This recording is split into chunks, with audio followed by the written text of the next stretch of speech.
Olá! Hoje vamos conhecer mais um pouquinho da cultura e da história da Coreia. Vou te contar algumas diferenças importantes entre os reinos Choson e Goryeo da Coreia. Mas antes de começarmos, deixe seu like e inscreva-se no canal para acompanhar novos vídeos. Curtiu? Então vamos lá! Quais são algumas diferenças importantes entre os reinos Choson e Goryeo da Coreia? Choson e Goryeo eram realmente muito diferentes em termos de estrutura de governo e valores culturais.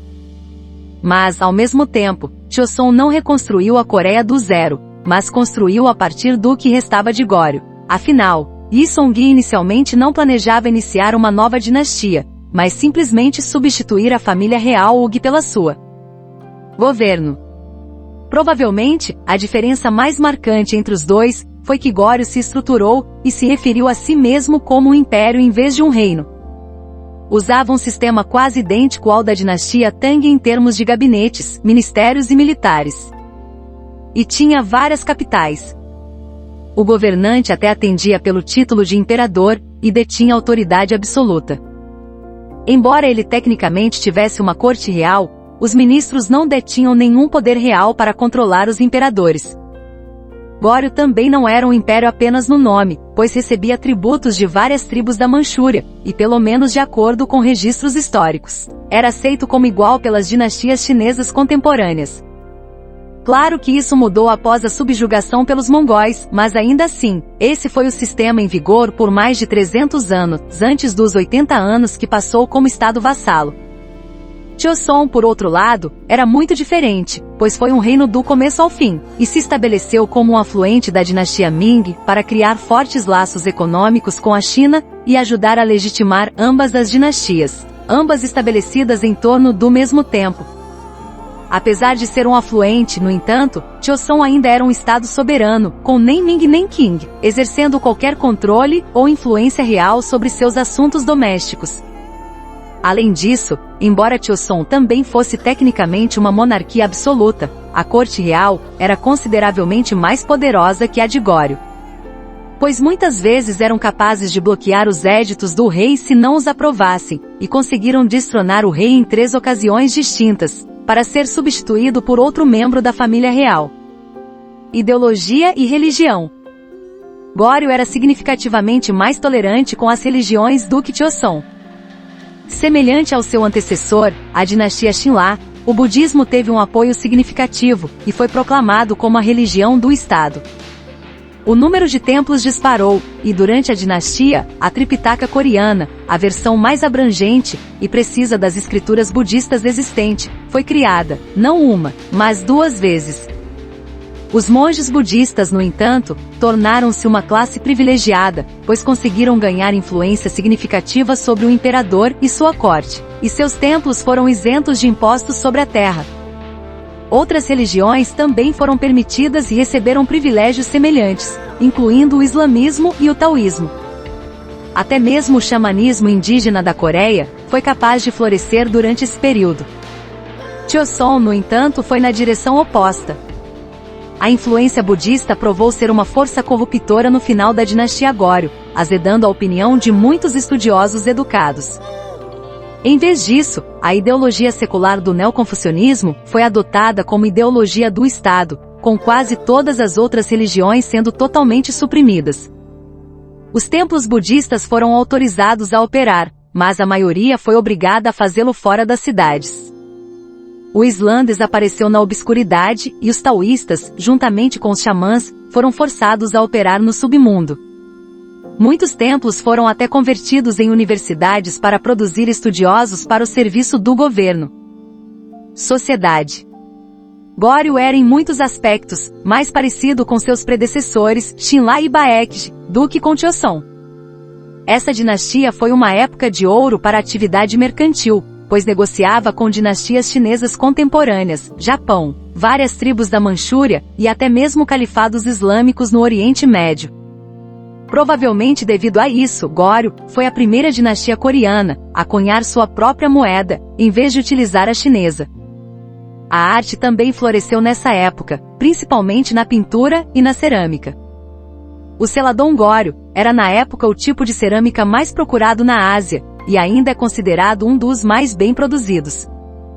As mulheres também mantinham direitos relativamente iguais aos homens, como tinham nas dinastias anteriores, embora em menor grau. Embora não tivessem, possivelmente não pudessem, ocupar cargos oficiais, podiam divorciar-se, possuir bens, receber herança dos pais, igual aos irmãos do sexo masculino, e ser consideradas chefes de família. O que muitas vezes acontecia quando a esposa pertencia a um clã mais proeminente do que o do marido. Muito disso tudo mudou durante Joseon. O neoconfucionismo desprezava a atividade mercantil, como sendo algo inferior, pois eles não produziam nada de valor por si mesmos, mas simplesmente atuavam como intermediários entre artesãos e consumidores. A China tornou-se o principal parceiro comercial de Joseon, através do sistema tributário, pois o comércio com o Oriente Médio parece ter terminado, e o comércio com o Japão, interrompido pelo aumento da atividade pirata. Sua própria turbulência interna, e o eventual fim das relações diplomáticas, após uma guerra entre os dois. Em Joseon, a porcelana branca era o tipo preferido de cerâmica, provavelmente resultado da influência neoconfucionista. Sob a ideologia neoconfucionista, que enfatizava o patriarcado, as mulheres viram uma redução significativa em sua liberdade. Elas não podiam mais herdar propriedades, ser chefes de família, eram impedidas de estudar, de ter alfabetização e emprego oficial. Nem podiam se divorciar de seus maridos. Os camponeses podiam, e o fizeram, divorciar-se e casar-se novamente. Embora o divórcio e o novo casamento fossem altamente criticados entre as classes mais altas, Yamban, isso realmente não importava para as pessoas de classes mais baixas. As leis de novo casamento, do rei Sunjong não proibiam o novo casamento, simplesmente tornavam o novo casamento uma opção pouco atraente para as famílias aristocratas, restringindo os filhos de recasados de fazer exames literários. Entre a grande maioria das viúvas plebeias, cujos filhos não eram ricos o suficiente para estudar para os exames, não fazia muito sentido permanecerem solteiras.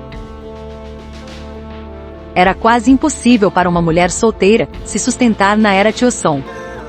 Além disso, não era mais apropriado que homens e mulheres dormissem nos mesmos quartos. Mesmo para maridos e esposas, era desaprovado, além do propósito do sexo. As mulheres nobres geralmente não tinham permissão para se mostrar fora de suas casas, exigindo o uso de um palanquim, ou de uma roupa que escondia completamente seus rostos. Em Joseon, uma mulher precisava ser subserviente ao marido, e lhe dar filhos. Joseon, no entanto, também acabou com o sistema de castas hereditário, que estava em vigor em Goryeo, e nas dinastias anteriores. Enquanto em Goryeo seu status ditava seu trabalho e educação. Em Joseon seu trabalho e educação ditavam seu status. Os estudiosos estavam na primeira classe, os burocratas logo abaixo deles, os agricultores e os trabalhadores em seguida, com artesãos e comerciantes na parte inferior. Em Goryeo, era quase impossível para alguém da classe baixa subir na escala social. Se você nascesse agricultor, morreria agricultor. Em Joseon, no entanto, qualquer pessoa da classe baixa poderia teoricamente subir na hierarquia através do estudo, embora a educação fosse cara e demorada, era raro de se ver. Meritocracias pré-modernas simplesmente nunca funcionaram como deveriam. Para concluir, comparado a Joseon, Goryeo tinha tradições militares muito mais fortes, e provavelmente fez mais para melhorar a tecnologia e a estratégia militar do que seu sucessor. Clãs militares começaram a se formar, e acabaram tendo sua própria milícia privada atuando como guarda pessoal. Por um período de quase 100 anos, Goryeo esteve sob domínio militar, com militares fortes no controle de grande parte do país, e o poder do rei sendo apenas nominal. Muito comparável ao Japão medieval. Isso terminou após a invasão mongol, mas, de muitas maneiras, essa tradição militar foi o que permitiu que Goryeo sobrevivesse como uma dinastia, em vez de ser completamente assimilado ao Yuan mongol. Joseon, no entanto, concentrou-se mais em desenvolvimentos científicos e educacionais. O primeiro sistema de escrita nativo foi desenvolvido para a Coreia durante este período, embora os caracteres chineses permanecessem em uso para quase todos os propósitos oficiais, e avanços na agricultura e astronomia foram feitos. Mas isso veio em detrimento de seus militares, o que foi um fator que os tornou muito vulneráveis quando o Japão invadiu no século XVI. Pode haver mais diferenças, mas estas são as principais. Enfim, as duas dinastias também tinham semelhanças, embora eu guarde isso para um próximo vídeo. E aí, gostou? Deixe seu comentário aqui embaixo. Você pode conhecer mais sobre a história da Coreia, também, em nosso site, repaginadamente.com. Não esqueça de curtir o vídeo, se inscrever no canal e compartilhar com seus amigos. Até a próxima!